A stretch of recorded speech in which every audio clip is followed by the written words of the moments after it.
I don't know if you saw this or not. It was the big reveal. Perhaps you missed it.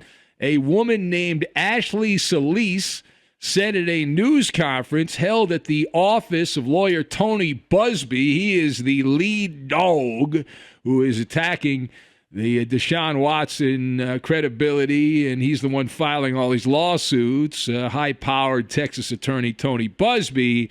It was at his firm, and Busby revealing that she is Jane Doe number one. So if you get out your scorecard here and you're keeping track, you can certainly write that down, Jane Doe number one. So this woman, Solis, claimed that the Texans quarterback acted inappropriately during the session. This is back in March of last year. In fact, just to prove I'm not making this up, as Warner Wolf would say, let's go to the audio tape. Let's listen to the Jane Doe number one, Ashley Solis. I am a survivor of assault and harassment. Deshaun Watson is my assaulter and my harasser. Deshaun Watson assaulted and harassed me on March 30th, 2020, in my own home, doing what I love most, massage therapy. All right, so that's the big soundbite. There were some others as well, and she also went on to say that Deshaun Watson was deceived, claimed all the women were deceived into thinking Deshaun Watson was a good guy, and she claimed that Deshaun Watson will not define her, and she will not let him win. That was pretty much the gist of it. Another attorney at the Busby firm read a separate prepared statement, a letter from a separate accuser. We'll call her Jane Doe number blank. I don't know what number she is, but the woman who was not present, she wasn't in front of the camera, was revealed to be Lauren Baxley. Don't know who that is. The woman allowed her letter to Watson to be read aloud to the media that was there, thirsty, frothing at the mouth for some Deshaun Watson news. And in that letter, the woman wrote, every boundary from professional and therapeutic to sexual and degrading you crossed or attempted to cross, as it was directed at Deshaun Watson. Now, that means that two of, I believe, 23 women now, because Tony Busby in a statement he released a short time ago said 23 women are involved in this.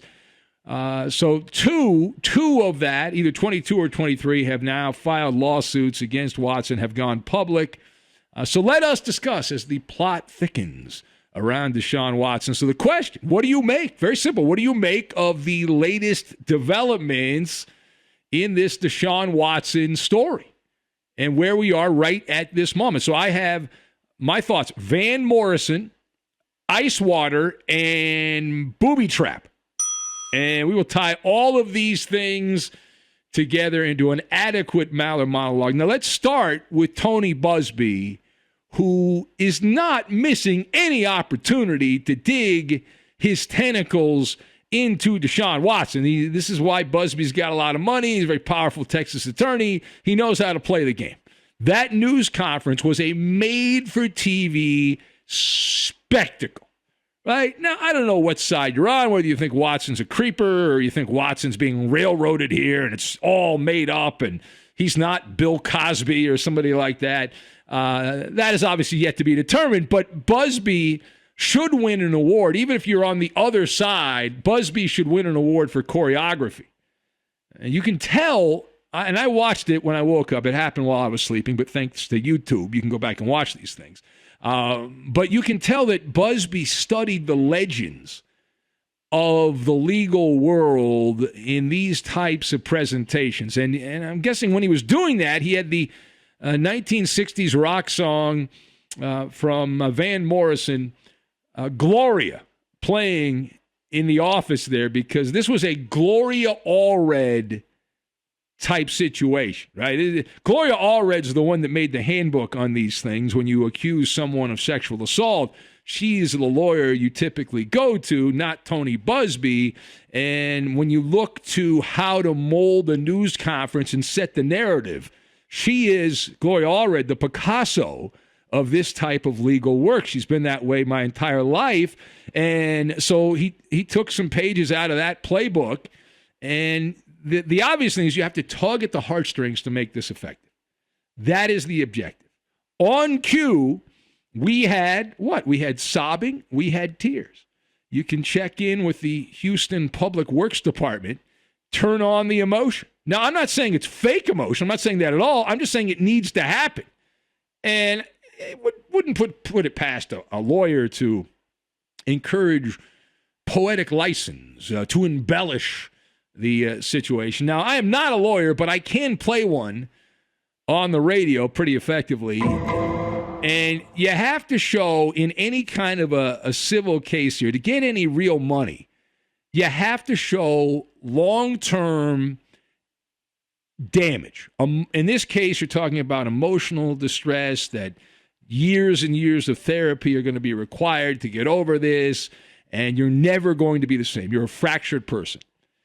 If you say, hey, Deshaun Watson is a creeper and freaked me out and I'll be okay, you're not getting a big cartoon check. You're just not. The way the legal process works in these civil cases, you have to show long-term damage and irreparable long-term damage for this stuff to work. And B, is this all part of a grand conspiracy? I'd like to address that because this is there's a couple of conspiracies. One of them is that many of these women were actually professionals and they were using massage as a cover to camouflage what was really going on. The other grand conspiracy is this was all put together by the Texans, that they were upset. One of the working theories by the meathead football fan is that some Deshaun Watson's truthers are trying to spread this, and it's some people are buying into it. They're convinced that this is all a scheme that the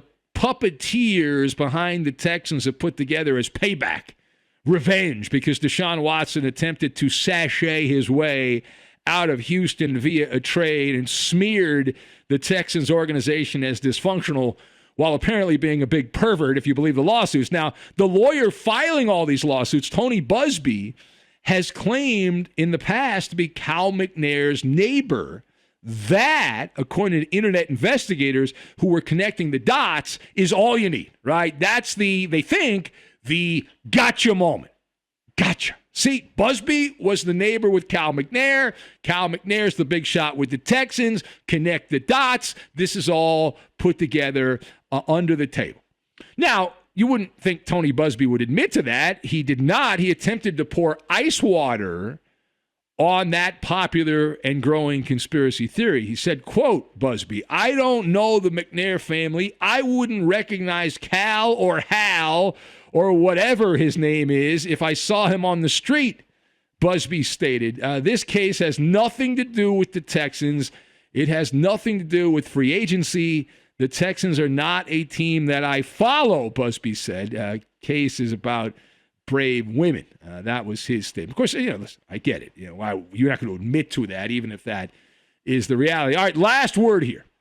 So there's this odd game going on. It's like a ping pong match, right? And it's back and forth and back and forth and back and forth between Tony Busby and Rusty Hardin. The attorneys are serving the ping pong ball back and forth, back and forth. It's like dueling pianos. Rusty Hardin claimed to be the victim, right? He was, Deshaun Watson's the victim here. All these women are Jane Does. So then Tony Busby's like, all right, you know what? I'll make my chess move. I'll name a couple of the women. So then Rusty Hardin counters back. Deshaun Watson's high-powered defense attorney, he counters back by attempting to smear the women as money-hungry hustlers.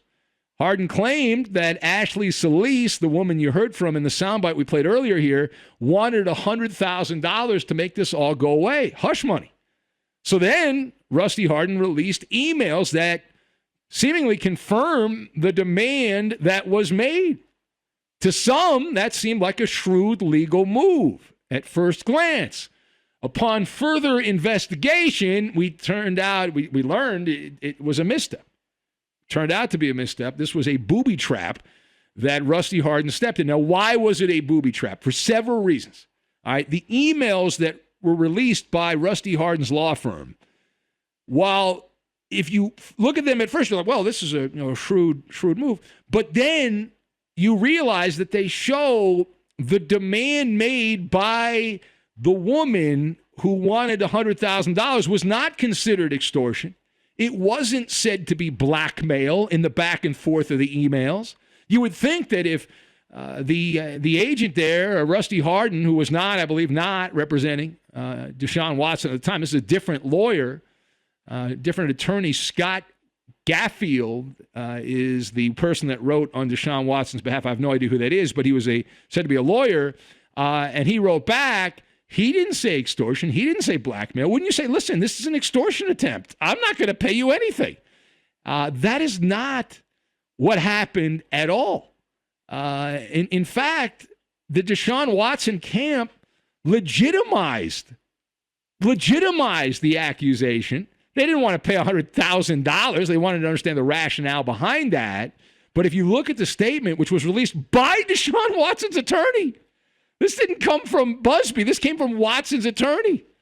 They said, well, we don't believe the alleged facts show that Watson did anything wrong with regards to Miss Solis, but here's the key part. Here's the plot thickening. But we are nevertheless happy to continue the conversation around a reasonable settlement figure because we believe he can learn a lesson about having put himself in this situation. Whoa! Game over. To rephrase this, for those of you that aren't listening clearly, Deshaun Watson's lawyer, this again, not Rusty Hardin, but Rusty Hardin released this email. Deshaun Watson's legal team was open to writing a check to settle the case because, as the attorney explained, we believe Deshaun Watson, can learn a lesson about having put himself in this situation. Oh, wow. That is, man, how do you dig yourself out of that? And that is a hole you put yourself in. That is a hole you put yourself in. You didn't have to release that. You could have kept that hush-hush. You let that out. So I don't think Deshaun Watson's camp should be braggadocious about any of that happened we got you. This is hush money. That $100,000 would have been a pittance in comparison to how much this is going to cost Deshaun Watson legally and reputation-wise and all that. Not to mention, at best, Watson gets the Ben Roethlisberger treatment where people whisper in hushed tones how creepy he has been in the past, with the chance that Watson will get a tropical island vacation to, I don't know how tropical Rikers Island is, but if this becomes a federal case, and there are people speculating that this will happen in the investigations, police investigations will happen in multiple states because these alleged acts took place in multiple states. Well, good luck.